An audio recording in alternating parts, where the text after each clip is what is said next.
जय गुरु जी, शुक्राना गुरु जी। जय हो मेरे सच्ची सरकार, जय हो मेरे सतगुरु जी महाराज और सारी संगतों की भी जय हो।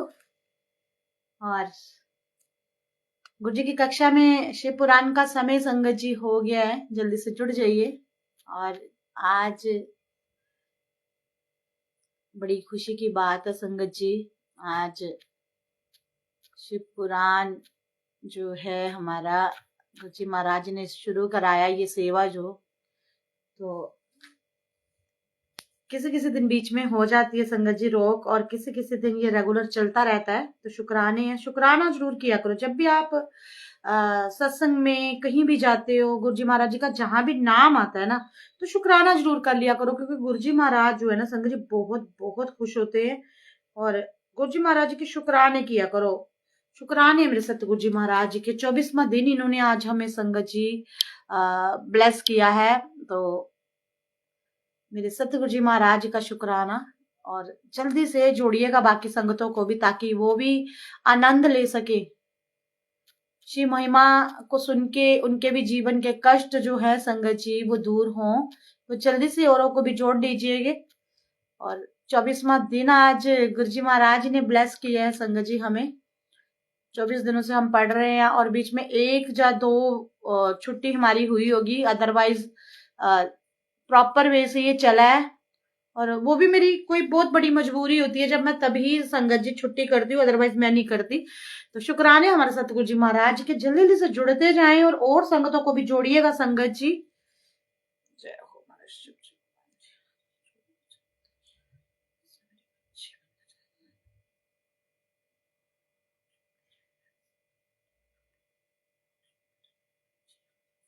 तो जय गुरु जी। राजेश्वरी शर्मा जी, राजेश्वरी शर्मा जी, जय गुरु जी। जल्दी से जुड़ते जाएं। और गणपति गणेश जी के चरणों में कोटि कोटि प्रणाम है, माँ सरस्वती के चरणों में कोटि कोटि प्रणाम है, मेरे गुरु जी के चरणों में कोटि कोटि प्रणाम है। और आज संगत जी हम रुद्र संहिता का 2रा अध्याय पढ़ेंगे। तो जल्दी जल्दी से जुड़ते जाए, औरों को भी जोड़ते जाए, ताकि वो भी आनंद ले इस शिव पुराण का, उनके भी कानों में ये शिव पुराण के शब्द पड़े, और उनकी भी जो सोई हुई किस्मत है ना वो जागे। तो संगत जी आप ही जगा सकते हो अपने अपनों की किस्मत, क्योंकि देखिए मुझे तो नहीं पता, मैं तो लाइव कक्षा में जब जुड़ती हूँ, जब अभी आपके सामने आई हूँ, तो जो आपके अपने ना उनको आप खुद ही जानती हो, उनके साथ शेयर कीजिए, साझा कीजिए, ताकि उनके भी कानों में कुछ शब्द पड़े, जिससे उनकी भी जो जीवन में आने वाली परेशानियां है, कष्ट है, वो दूर हो। तो आज देखिए आई फिर से कितना सुंदर ओम बन गया है।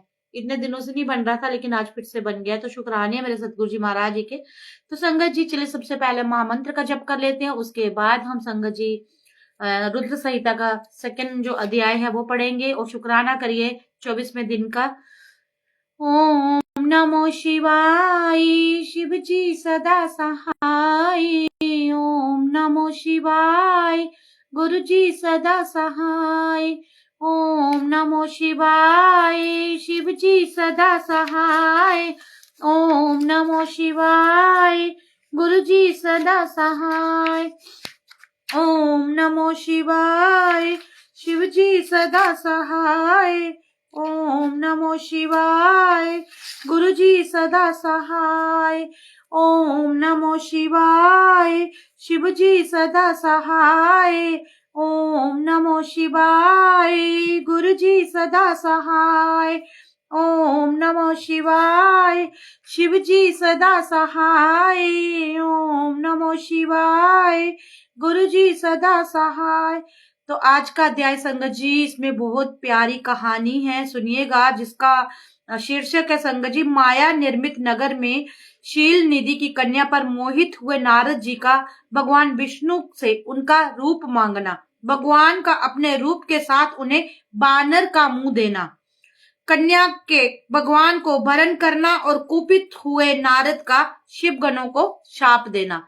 तो आज का जो शीर्षक है संगत जी की, विष्णु जी ने कैसे नारद जी से उनका रूप मांगा और नारद जी को बानर का मुंह दे दिया, और फिर कन्या ने जैसे कैसे कुपित होके, मतलब नाराज होके कैसे नारद जी ने शिवगणों को शाप दिया है। तो बहुत ही प्यारी आज कथा संगत जी, इसे औरों के साथ भी साझा कीजिएगा, जल्दी से जोड़ लीजिएगा आप अपने प्यारों को, जिनको भी आप चाहते हो कि जिनकी बल्ले बल्ले हो बस। जैसे आप सबकी हो रही है, हम सबकी हो रही है। हम कितने बदल गए हैं ना, हम कितने खुश रहते हैं दुख में भी, है ना। तो अगर आप चाहते हैं ना आपके अपने बाकी वाले भी सदस्य जो आपके हैं जिनको आप जानते हो तो उनके साथ भी साझा कर दीजिए। तो चलिए संगत जी, अब मैं बिना रुके ही ये पाठ शुरू करती हूँ, क्योंकि 5 से 6 पेजों का पाठ है आज भी। सुनिएगा। सूत जी कहते हैं महर्षियों, जब नारद मुनि इच्छा अनुसार वहां से चले गए, तब भगवान शिव की इच्छा से माया विशारद श्री हरि ने तत्काल अपनी माया प्रकट की। उन्होंने मुनि के मार्ग में एक विशाल नगर की रचना की, जिसके विस्तार 100 योजन था। वह अद्भुत नगर बड़ा ही मनोहर था। भगवान ने उसे अपने वैकुंठ लोक से भी अधिक रमणीय बनाया था। नाना प्रकार की वस्तुएं उस नगर की शोभा बढ़ाती थी। वहां स्त्रियों और पुरुषों के लिए बहुत से विहार स्थल थे। वह श्रेष्ठ नगर चारों वर्णों के लोगों से भरा हुआ था। वहां शील निधि नामक ऐश्वर्यशाली राजा राज्य करते थे। वे अपनी पुत्री का स्वयंवर करने के लिए उद्यत थे, अतः उन्होंने महान उत्सव का आयोजन किया था। उनकी कन्या का वरण करने के लिए उत्सुक हो चारों दिशाओं में से बहुत से राजकुमार पधारे थे। तो पहले आपको पता ही है, पहले टाइम पे स्वयंवर होता था लड़कियों का, और फिर चुनाव किया जाता था उनके वर का। तो उनकी परीक्षाएं ली जाती थी तरह तरह की। उन्होंने महान उत्सव का आयोजन किया था। उनकी कन्या का वरण करने के लिए उत्सुक हो चारों दिशाओं से बहुत से राजकुमार पधारे थे, जो नाना प्रकार की वेशभूषा तथा सुंदर शोभा से प्रकाशित हो रहे थे। उन राजकुमारों में से वह नगर बड़ा पूरा दिखाई देता था। ऐसे सुंदर राजनगर को देख नारद जी मोहित हो गए। तो नारद जी भी संगत जी मोहित हो गए ऐसे नगर को देखकर। वे राजा शील निधि के द्वार पर गए। मुनि शिरोमणि नारद को आया देखकर महाराजा शील निधि ने श्रेष्ठ रत्न में सिंहासन पर बिठाकर उनका पूजन किया। तत्पश्चात अपनी सुंदर कन्या को, जिसका नाम श्रीमती था, बुलवाया और उसे नारद जी के चरणों में प्रणाम करवाया। उस कन्या को देखकर नारद मुनि जी चकित हो गए और बोले, राजन, यह देव कन्या के समान सुंदरी महाभाग्या कन्या कौन है? उनकी ये बात सुनकर राजा ने हाथ जोड़कर कहा, मुने, ये मेरी पुत्री है, इसका नाम श्रीमती है। अब इसका विवाह का समय आ गया है। जय अब अपने लिए सुंदर वर चुनने के निमित्त स्वयंवर में जाने वाली है। इसमें सब प्रकार के शुभ लक्षण लक्षित होते हैं हमारे से। आप इसका भाग्य बताइए। राजा के इस प्रकार पूछने पर काम से विभल उठे हुए मुनि श्रेष्ठ नारद उस कन्या को प्राप्त करने की इच्छा मन में लिए हुए राजा को संबोधित करके इस प्रकार बोले। तो नारद जी का जो मन था संगत जी, राजा की उस कन्या पे आ गया। भूपाल, आपकी यह पुत्री समस्त शुभ लक्षणों से संपन्न है, परम सौभाग्यवती है। अपने महान भाग्य के कारण यह धन्य है और साक्षात लक्ष्मी की भांति समस्त गुणों की आगार है। उसका भावी पति निश्चय ही भगवान शंकर के समान वैभवशाली, सर्वेश्वर, किसी से पराजित न होने वाला, वीर, काम विजय तथा संपूर्ण देवताओं में श्रेष्ठ होगा। ऐसा कहकर राजा से विदा ले इच्छा अनुसार विचरने वाले नारद मुनि वहां से चल दिए। वह काम में वशीभूत हो गए। शिव की माया ने उन्हें विशेष मोह में डाल दिया था। तो देखिए ईश्वर की भी क्या क्या रचना होती थी संगत जी, कि वो कैसे शिव की जो माया थी उसने मोहित करा दिया नारद जी को उस कन्या पे। शिव की माया ने उन्हें विशेष मोह में डाल दिया था। वह मुनि मन ही मन सोचने लगे कि मैं इस राजकुमारी को कैसे प्राप्त करूं, मैं इस राजकुमारी से कैसे विवाह करूं। स्वयंवर में आए हुए नरेशों में से सबको छोड़कर यह एकमात्र मेरा ही वरण करे, ये कैसे संभव हो सकता है। तो उनके दिमाग में ना प्लानिंग्स चलना शुरू होगी नारद जी के। समस्त नारियों को सौंदर्य सर्वथा प्रिय होता है। सौंदर्य को देखकर ही वह प्रसन्नता पूर्वक मेरे अधीन हो सकती है, इसमें संशय नहीं है। ऐसा विचार करके काम से विह्वल हुए मुनिवर नारद भगवान विष्णु का रूप ग्रहण करने के लिए तत्काल उनके लोक में जा पहुंचे। वहां विष्णु भगवान को प्रणाम करके इस प्रकार बोले, भगवान, मैं एकांत में आपसे अपना सारा वृतांत कहूंगा। तब बहुत अच्छा कहकर लक्ष्मीपति श्री हरि नारद जी के साथ एकांत में जा बैठे और बोले, मुने, अब अपनी बात कहिए। तब नारद जी ने कहा, भगवान, आपके भक्त जो राजा शील निधि हैं, वे सदा धर्म पालन में तत्पर रहते हैं। उनकी एक विशाल लोचना कन्या है जो बहुत ही सुंदरी है। उसका नाम श्रीमती है। वह विश्व मोहिनी के रूप में विख्यात है और तीनों लोकों में सबसे अधिक सुंदरी है। प्रभु, आज मैं शीघ्र ही उस कन्या से विवाह करना चाहता हूँ। राजा शीलनिधि ने अपनी पुत्री की इच्छा के लिए स्वयंवर चाया है, इसीलिए चारों दिशाओं से वहां सहस्त्रों राजकुमार पधारे हैं। नाथ, मैं आपका प्रिय सेवक हूँ, अतः आप मुझे अपना स्वरूप दे दीजिए। तो देखिए, नारद मुनि जी विष्णु जी के पास जाते हैं और उनसे उनका रूप मांगते हैं कि जो राजा शीलनिधि हैं, उनकी कन्या का स्वयंवर है, तो आपसे ज्यादा मनमोहना, आपसे ज्यादा सोना कोई भी नहीं है, तो आप मुझे अपना रूप दे दीजिए। तो भगवान से वो उनका रूप मांगने आए हैं नारद जी, जिससे राजकुमारी श्रीमती निश्चय ही मुझसे वर ले। सूत जी कहते हैं, हमारे ऋषियों, नारद मुनि की ऐसी बात सुनकर भगवान मधुसूदन हंस पड़े और भगवान शंकर के प्रभाव का अनुभव करके उन दयालु प्रभु ने उन्हें इस प्रकार उत्तर दिया। भगवान विष्णु बोले, मुने, तुम अपने अभिष्ट स्थान को जाओ, मैं उसी तरह तुम्हारा हस्तादन करूंगा जैसे श्रेष्ठ वेद अत्यंत पीड़ा रोगी का करता है, क्योंकि तुम मुझे विशेष प्रिय हो। ऐसा कहकर भगवान विष्णु ने नारद मुनि को मुख तो बानर का दे दिया और शेष अंगों में अपने जैसा स्वरूप देकर वहां से अंतर्ध्यान हो गए। और देखिए संग जी, विष्णु भगवान भी कितने चालाक निकले। विष्णु भगवान ने नारद मुनि जी को बानर का रूप दे दिया, उनको बंदर का चेहरा लगा दिया और जो बाकी शरीर था अपने जैसा उनका बना दिया। शेष अंगों में अपने जैसा स्वरूप देकर वे वहां से अंतर्ध्यान हो गए। भगवान की पूर्वोक्त बात सुनकर और उनका मनोहर रूप प्राप्त हो गया समझकर नारद मुनि को बड़ा हर्ष हुआ। और नारद मुनि जो बेचारे मन ही मन खुश हो रहे हैं कि मुझे विष्णु जी का रूप मिल गया है, वे अपने को कृत समझने लगे और भगवान ने क्या प्रयत्न किया है इसको वो समझ ना सके। देखिए संगत जी, तो ये कहानियां उस समय की हैं, सतयुग की। तो तब भी ये सब होता था, ये प्लानिंग्स, और इन प्लानिंग्स के पीछे क्या कोई राज होता था जो हमें आखिर में पता चलेगा कि भगवान विष्णु ने ऐसा क्यों किया। तो सभी संगतों को जोड़िएगा और ध्यान से सुनिएगा। तदंतर मुनि श्रेष्ठ नारद शीघ्र ही उस स्थान पर जा पहुंचे जहां राजा शीलनिधि राजकुमारों से भरी हुई स्वयंवर सभा का आयोजन किया था।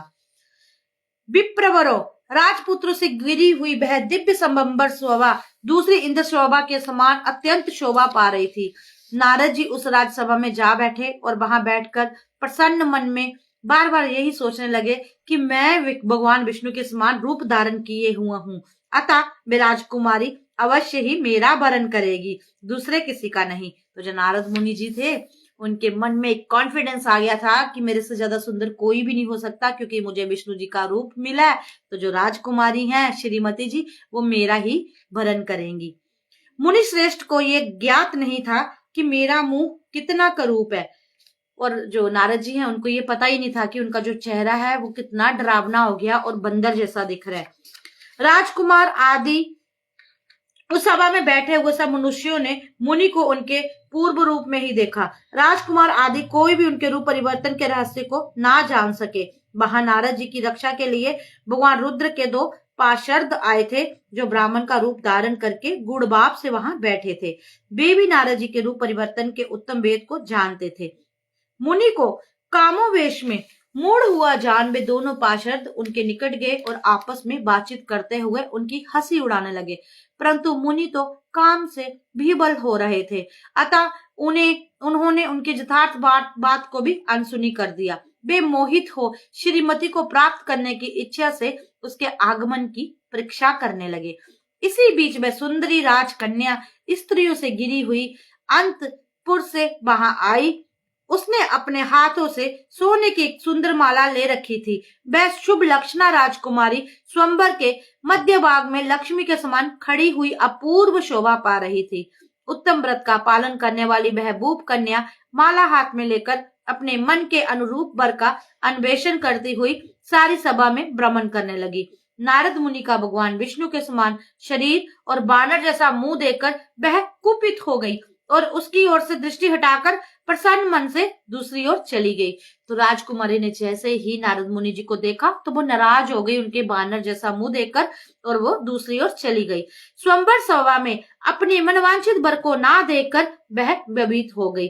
तो उन्हें वहां कोई भी ऐसा नहीं मिला जिसके गले में वो माला डालती, तो वो दुखी हो गई परेशान हो गई, हैरान हो गई कि मेरे लायक तो यहाँ कोई है ही नहीं।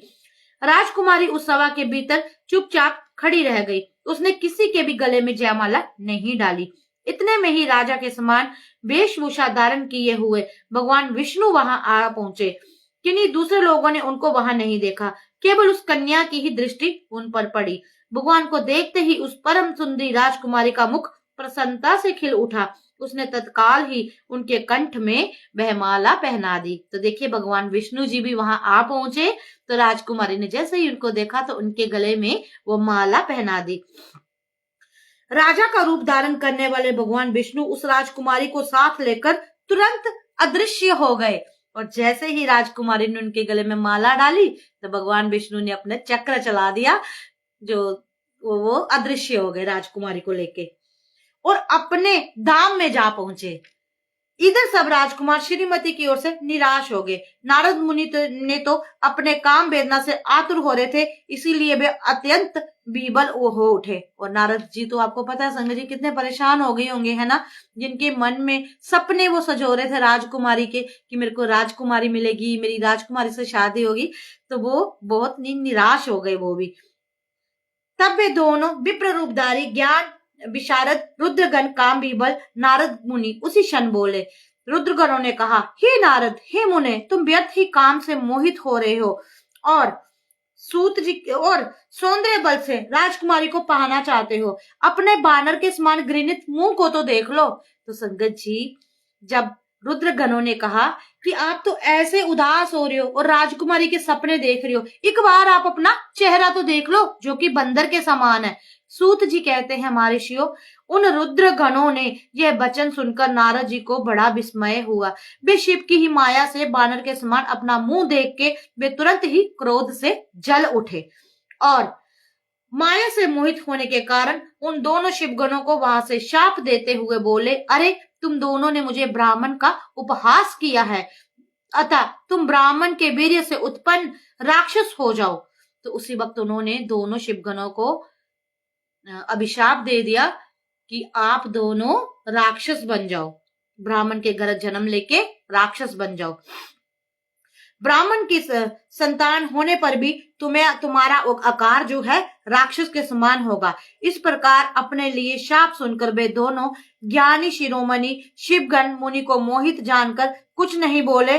ब्राह्मणों वे सदा सब घटनाओं में भगवान शिव की ही इच्छा मानते थे, अतः उदासीनता भाव से अपने स्थान को चले गए और भगवान शिव की स्तुति करने लगे। तो ये संग जी आज की बहुत ही प्यारी कहानी है, जिसमें नारद मुनि जी की इच्छा एक कन्या को देख के शादी के लिए हुई। उनके मन में तरह तरह के विचार चलने लगे और जब उनको लगा कि राजकुमारी तो बहुत ही सुंदर से राजकुमार के गले में माला डालेगी, तो वो भगवान विष्णु जी के पास चले जाते हैं और उनसे उन्हीं का रूप मानते हैं। लेकिन भगवान विष्णु की माया देखिए, भगवान विष्णु जी उन्हें बानर का रूप दे देते हैं। और जब वो स्वयंवर में जाते हैं तो जब राजकुमारी को कोई भी वहां पसंद नहीं आता और नारद मुनि जी को बानर के रूप में देख के वो उनसे नाराज हो जाते हैं, यानी कि उनको पसंद ही नहीं आते वो, है ना। तो नारद जी भी उदास हो जाते हैं और इसमें लीला देखिए, भगवान स्वयं ही अपना रूप धर के वहां आ जाते हैं और उस कन्या से गले में माला डलवा के उसी को लेके वहां से रफू चक्कर हो जाते हैं। वाह विष्णु भगवान जी। तो इसमें भी कुछ ना कुछ राज होगा संगत जी, जो हमें कल पता चलेगा, कल के अध्याय में, क्योंकि एक ही दिन में ये सब नहीं पता चलेगा। लेकिन हाँ, जब बानर बने हुए बानर मुख वाले नारद मुनि जी ने जब सुना कि उनका चेहरा बानर जैसा है, तो उन्होंने जो शिवगण उनके साथ थे उन दोनों को श्राप दे दिया कि आप चाहे ब्राह्मण के घर पे भी पैदा हो, लेकिन आपका शरीर जो है, आपकी शक्ल जो है वो राक्षसों जैसी रहे। तो देखिए, पहले श्राप भी मिनटों में लगते थे। जब आप किसी को थोड़ा सा हर्ट करते थे, जब थोड़ी सी तकलीफ देते थे, तो तुरंत उनको श्राप दे दिया जाता था, तो जिसे अभिशाप भी बोलते हैं। और आज की भाषा में जैसे कि कहते हैं ना, किसी की हाय मत लो, तो ये सब चीजें पहले भी होती थी। बहुत ही इंटरेस्टेड आज का ये जो अध्याय है संगत जी रहा है। तो कल के अध्याय में सुनेंगे नारद जी का भगवान विष्णु को क्रोध पूर्वक फटकारना और शाप देना। तो कल के अध्याय जरूर सुनिएगा, जिसमें नारद मुनि जी जो है भगवान विष्णु जी को शाप देंगे। तो क्यों देंगे, और वो तो आपको पता चल गया, लेकिन इसका आगे क्या होगा। आजकल बिल्कुल जुकाम भी नहीं नहीं, करण अंकल एक बात बोलूं, मैं सच्ची कह रही हूँ, मैं मन की बात कह रही हूँ। वैसे तो आज के टाइम पे किसी को कुछ कहना ही नहीं चाहिए, क्योंकि Karma returns, always Karma returns. लेकिन हाँ, जब अति हो जाती है ना, तो आपके बहुत ही दुखी हृदय से अंदर से आंसू निकलते हैं ना किसी के लिए, तो वो जरूर उसकी हाई लगती है। ये कलिजुग है, ये कलिजुग भी ना, ये सतयुग युग से ना ज्यादा इजी हो गया आजकल। आपको पता है, हम सुबह कुछ गलत कार्य करते हैं ना, तो रात तक हमें दंड उसका मिल जाता है। तो हमें ऐसे कार्य करने ही नहीं है, और अपनी जिंदगी जब हमने भगवान को सौंप दी है ना, तो बस वही देखेंगे। तो आज का पाठ इतना ही संगत जी। रात को जुड़िएगा गुरु जी की कक्षा में बड़े प्रेम के साथ, अपने प्यारे प्यारे सत्संगों के साथ, प्यारे प्यारे भजनों के साथ। तो तब तक के लिए आप सबसे मैं लेती हूँ अलविदा। जय गुरु जी, शुक्राना गुरु जी। आगे भी साझा कर दीजिए और संगतों के साथ।